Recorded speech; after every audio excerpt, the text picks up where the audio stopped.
I know I've talked a bit about kind of like a little introduction about the day-to-day that we live, the workplace, the overstimulation with everything that surrounds us. But I want to focus a bit on work or on responsibilities that we have. And one thing that I've noticed that's a pattern, or if you want to call it a core problem, is we are rewarded for our endurance. We're always asked to do more, to do better. If you're busy, you're praised. Oh my God, you're busy. That's such an amazing thing. That's such a good thing, right? It's always like, oh, I've been so busy, and the other person says, oh, but busy is good. I mean, it's kind of like an automated response to it, right? Um, it's just the society. We've got to a point where the society got to normalize being on and being 100% running around after things, and being overwhelmed is normalized. Oh, there's a lot of work. There's also always a lot of work. There's always more to come. It's never ending, right? And then that at the end, it becomes our own identity. I mean, I've also experienced this where when I was like, oh, I can do this and I can do so much more. And I was so proud of myself. I'm like, oh my God, I can take on so much more. And I didn't really realize, I never stopped to ask myself, but can I sustain it? Or is this really okay to do? Right. It was just my identity, and I was so proud of it. Like, oh my God, I'm nailing this. I'm, crushing it. My numbers were high. My managers were like, "Oh my God, you're doing so many projects," and I was over the moon. But then that's kind of like the trap, right? That's the pattern that we see. If you're capable, you get more responsibility and then more responsibility, and then it's more and more and more, right? If you deliver well, then you're expected to deliver more and better. And so it's never kind of like, okay, you got to, you're good. You can pause here. No, it's always kind of like more. It's funny how it's always never good enough. We're never kind of there where you say, okay, I'm happy with where I am. I'm happy with what's going on.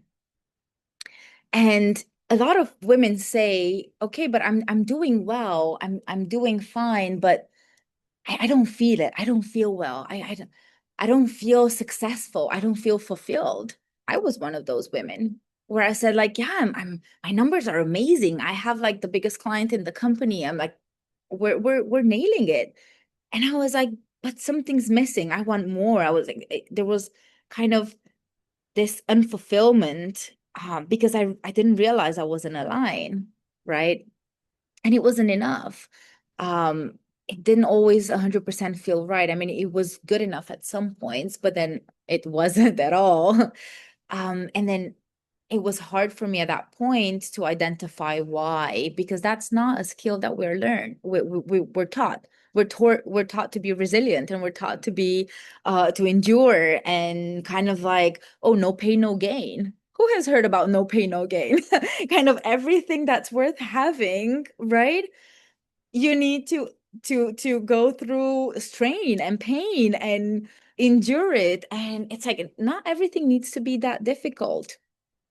Um, so yeah, I went through experiences, and I've talked to many women that have gone through experiences where they were stretched thin and they felt disconnected from what they were doing, and felt they were constantly under pressure to do more, to do better. And what if, for example, you feel you're behind something? What would be the response for that? It's wake up earlier or stay longer or do more hours, or, it's always kind of like more and more, right?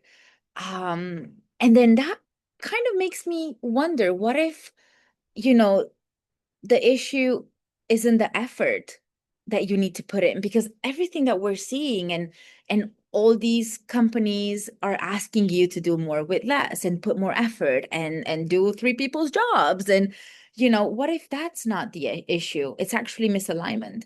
And why I'm asking this and why I'm saying this is, for example, simple example, last week I was doing a lot of things. And at some point, I had like my day was packed, like was super busy, but I felt happy. I felt energized. I felt like, oh my God, this is amazing. I was so happy doing it. And what was the difference? I was doing 10 hours that day or a couple of days. It's not like I was working less, right?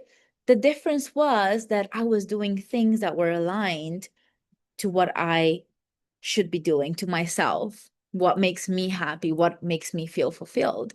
And it was realizing this last year was a eureka moment. But now every week that I go through this, it's kind of an affirmation, a reminder of you are on the right track. You are actually where you're supposed to be, and you're doing what you're supposed to be doing. And then honestly, if you're not aligned, and if you don't stop, and if you don't pause to analyze what you need to be doing, what is the cost?